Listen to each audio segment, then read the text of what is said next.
Hello everybody, welcome back. Today as well we have got you another video. In this video I'll show you how you can simply go ahead and fix secondary verification in Binance. But before that, please do make sure to like our video, subscribe our channel, and yes, without any further delay, we're simply gonna go ahead and step into our video.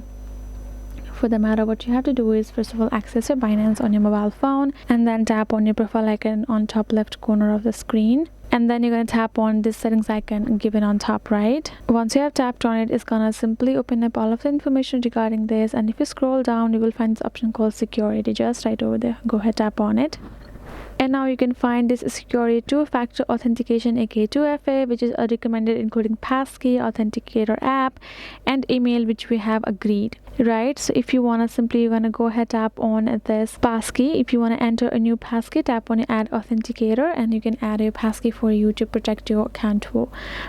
And for us, we have chosen authenticator app. You can simply go ahead, tap on it, and you can choose a authenticator app for you for the app verification. And the other would be simply for you to access your email, which also you can go ahead, add it. You can tap on this edit option given beside, and you can edit it according to your liking as well. And we do have an option called phone number as well. You can go ahead, tap on this edit. You can edit it according to your need, otherwise you can simply delete it as well. That's the way you can activate or enable and change it according to your liking here in this 2FA of your Binance. So that is it, guys. Hope this video was helpful to you all. Thank you so much for watching, and yes, I'll see you guys in our next video.